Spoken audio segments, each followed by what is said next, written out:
beralih ke masalah lain nih Ustazah. Kadang kita nih kalau lagi di jalan tuh suka pengen buka aplikasi Quran. Misalnya nih kita lagi ngejar surat Al-Kahfi gitu kan, hari Jumat kan cukup panjang nih suratnya.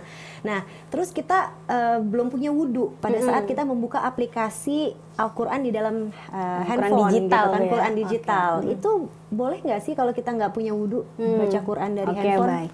Jadi gini, kalau berhadas besar tidak boleh melafadzkan Al-Quran atau menyentuhnya. Tapi dalam keadaan berhadas kecil boleh melafadzkan Al-Quran tapi tidak boleh menyentuhnya. Jadi mungkin hafalan misalkan Hafalan, begitu ya. murojaah dengan hafalan tanpa menyentuh mushaf, ini tidak masalah.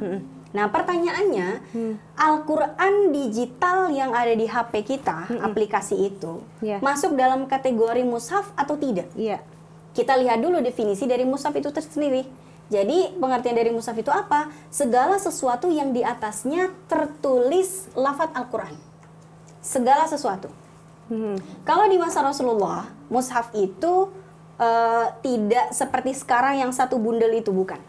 Karena itu baru selesai prosesnya di masa Utsman bin Affan, ya kan? Dan Rasulullah juga tidak pernah memerintahkan untuk mengumpulkan satu mushaf itu. Jadi, mushaf di masa Nabi itu tercecer.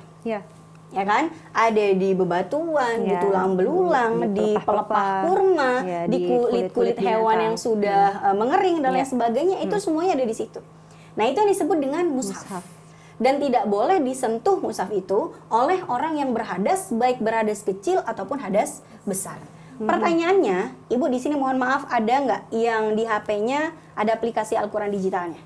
Ada ya Bu ya? Ada. Boleh saya lihat ya Bu ya? Oke, baik. Baik. Nah, ini nih pemirsa nih ya. Begitu saya klik nih surat apa nih? Surat Quraisy. Ini kan mushaf nggak? Ini ada lafadz Al-Qur'annya loh di atas layar ini. Ada arti Indonesianya atau Latinnya? Kalau yang artinya ini bukan mushaf namanya. Ini yang mushaf nih. Segini sampai segini. Dua baris ini yang disebut dengan mushaf. Al-Qur'an. Ya, ini yang Al-Quran.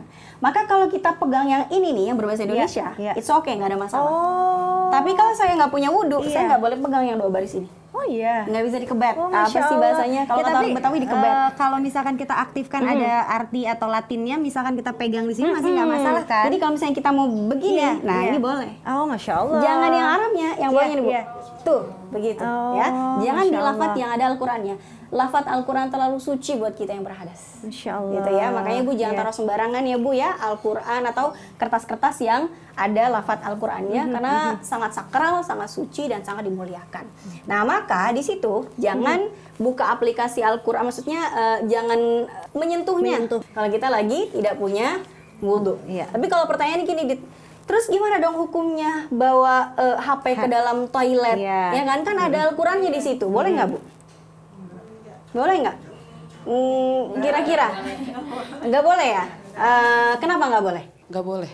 Nggak boleh? Iya. Nggak boleh. Gara-gara ada Quran digital, Quran digitalnya itu. Gitu ada mushafnya gitu ya. Emang bener Ibu kalau ke toilet nggak bawa HP? Kalau nge-mall gimana? Ayo. Ditinggalin di luar. Ditinggalin nggak di luar? Gimana tuh? Dititip. Kalau bawa dibawa teman. pulang. Jadi gini Bu.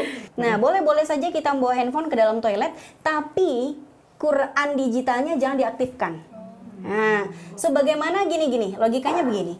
Ini di kepala kita ada dong hafalan Qurannya, ya nggak sih? Minimal kulhu sama kuliah, ya nggak Bu? Ya kan? Dua surat andalan kalau kita lagi sholat kan, sampai malaikat tuh apal gitu. Ya, rakaat pertama kulhu ulang ya kan? Nah, pertanyaannya begini, boleh nggak kita membawa masuk kepala kita ke dalam toilet, padahal di dalamnya ada memori Qurannya? Boleh nggak? Apa kalau kita ke toilet dikeluarin dulu kepalanya? Nggak masalah kita membawa kepala kita yang di dalamnya ada memori hafalan Al-Quran, tapi memorinya jangan diaktifkan. Jangan kita masuk toilet terus kita murojaah. A'udzubillahi minasyaitonirrajim. Nah, ini nggak boleh.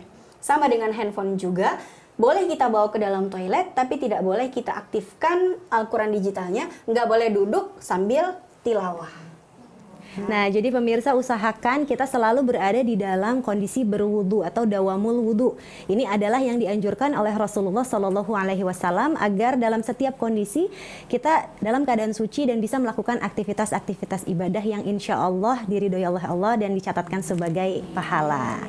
Dan untuk teman-teman semua yang ingin bertanya langsung kepada kami, langsung saja di komen ke Instagram @hasanah_T7 atau komen di kanal YouTube kami Hasanah Trans 7 Official. Setelah yang satu ini, insya Allah kami akan segera kembali.